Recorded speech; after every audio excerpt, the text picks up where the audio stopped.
તમિલનાડુના હાઈકોર્ટ ચુકાદાને લઈને કોળી સમાજના આગેવાન ચિરાગ ઝાલાએ ભાજપ પર પ્રહારો કરતા કહ્યું કે ભાજપ જાતિવાદી છે। ભાજપમાં કેટલાક એવા લોકો પણ છે જે અશિક્ષિત છે। સાથે સાથે એમણે મલ્લિકાર્જુન ખડગેના નિવેદન પર પોતાની પ્રતિક્રિયા આપી છે। નમસ્કાર, હું છું મમલ। તો આવો સાંભળીએ શું કહી રહ્યા છે ચિરાગ ઝાલા।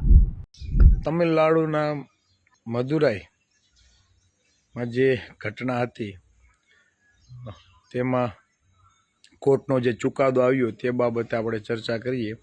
લોકડાઉન સમયે પોતાની શોપ ખુલ્લી રાખવા બાબતે લોકડાઉનમાં સમય કરતાં વધારે સમય શોપ ખુલ્લી રાખવા બાબતે એક પિતા પુત્રને પોલીસ પ્રશાસનના અમુક અધિકારીઓ દ્વારા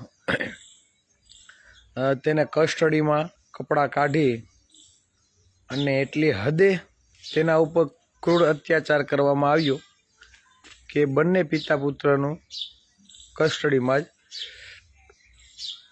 મોત નીપજ્યું। અને ત્યારબાદ આજે લોકડાઉન પછી 2026માં કોર્ટનો જે ચુકાદો આવ્યો તે કંઈક અલગ જ છે અને એ ચુકાદાની આપણે ચર્ચા કરવાની છે।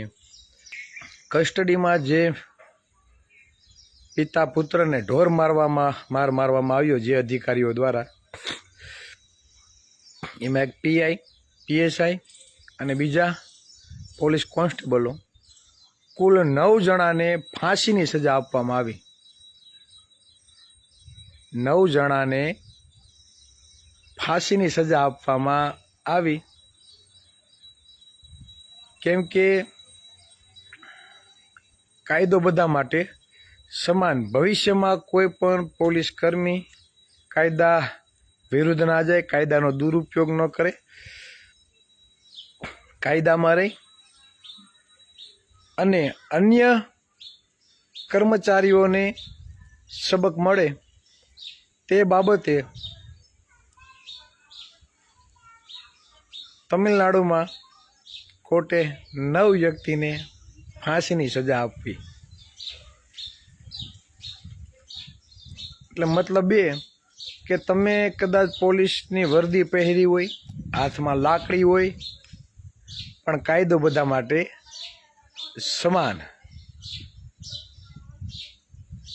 અને આપણે ગુજરાતમાં શું થઈ રહ્યું છે?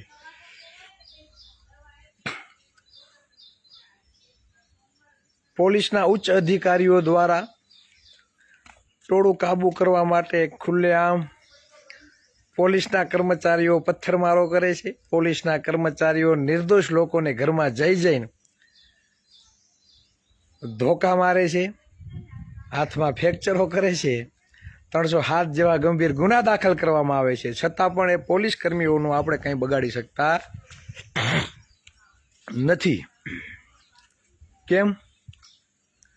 કેમ એ હું તમને કહું।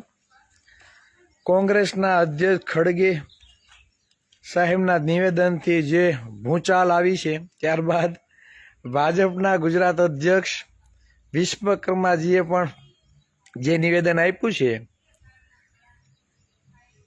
તેને લીધે કાલથી તમે જો મીડિયામાં એક જ ચાલે છે, ખડગે સાહેબનું નિવેદન અને આપણે વિશ્વકર્મા સાહેબનું નિવેદન કે ખડગે સાહેબે એવું કહ્યું કે ગુજરાતની પ્રજા હજી અશિક્ષિત છે અને કેરળમાં શિક્ષણ વધારે છે એટલે ત્યાં ભાજપનું કાંઈ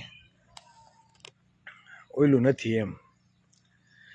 એટલે ખાસ તે નિવેદનથી હું કહેવા માગું કે દક્ષિણ ભારતમાં શિક્ષણનું પ્રમાણ વધારે છે એટલે ભાજપની દાળ ત્યાં ચડતી નથી। તમિલનાડુના કોર્ટનું રિઝલ્ટ તમે જો, અહીંયા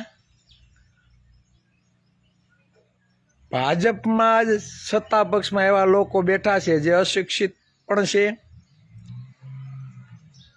અને જાતિવાદી છે, જેને કારણે વારંવાર ઓબીસી, એસસી, એસટી સમાજના મકાનો પાડી નાખવામાં આવે છે, તેના જ ઘરોનું ડિમોલેશન થાય છે। ચિરાગ ઝાલાની વાતથી તમે કેટલા સહેમત છો કોમેન્ટ કરીને અમને જરૂરથી જણાવજો. અત્યાર માટે બસ આટલું જ. ધન્યવાદ.